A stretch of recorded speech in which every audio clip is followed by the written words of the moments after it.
સંસ્કારી નગરી વડોદરાના ભાયલીમાં બીજા નોરતે 16 વર્ષની સગીરા પર થયેલા ગેંગરેપમાં આરોપીઓ હજુ પણ પોલીસ પકડથી દૂર છે. ઘટનાના 36 કલાક બાદ પણ નરાધમોને શોધવામાં પોલીસ સફળ નથી થઈ. જોકે હવે તપાસને તેજ બનાવાઈ છે. પોલીસે નવલખી ગેંગરેપની પેટર્નથી તપાસ શરૂ કરી છે. આરોપીઓને પકડવા IG, SP, 3 DYSP, 5 PI, 15 PSI સહિત 200 પોલીસની ટીમ કામે લાગી છે. તો અમદાવાદ ક્રાઇમ બ્રાન્ચની એક ટેકનિકલ ટીમ પણ જોડાઈ છે. આસપાસના 50થી વધુ લોકોની પૂછપરછ કરાઈ તો 15 શકમંદ લોકોને પકડી પડાયા, પણ આરોપી હજુ પોલીસ પકડથી દૂર છે. ઘટના સમયના મોબાઈલ લોકેશન અને સીસીટીવીના આધારે તપાસ આગળ વધારાઈ છે. તો પીડિતા અને તેના મિત્રનું કાઉન્સેલિંગ પણ કરાયું છે.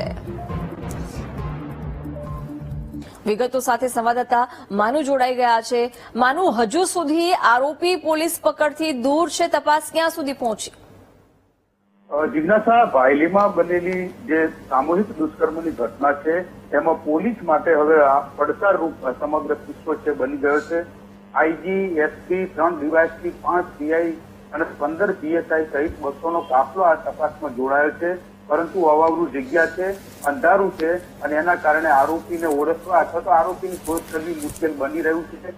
પોલીસે જે આ 36 કલાકની અંદર તપાસ કરી એમાં 15થી વધારે ઈસમોને ઉઠાવ્યા હતા.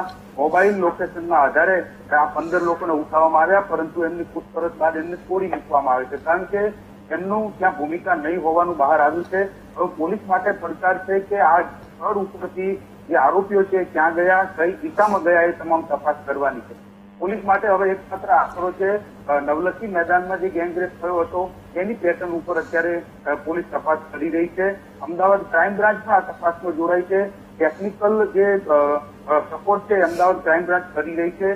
દુષ્કર્મની ઘટનામાં 3 કિલોમીટર વિસ્તારના 1000 ઘરોમાં પોલીસે તપાસ કરી શકમંદોને પકડ્યા હતા, પરંતુ એમનું કંઈ ઇન્વોલ્વમેન્ટ નથી એવું દેખાઈ રહ્યું છે.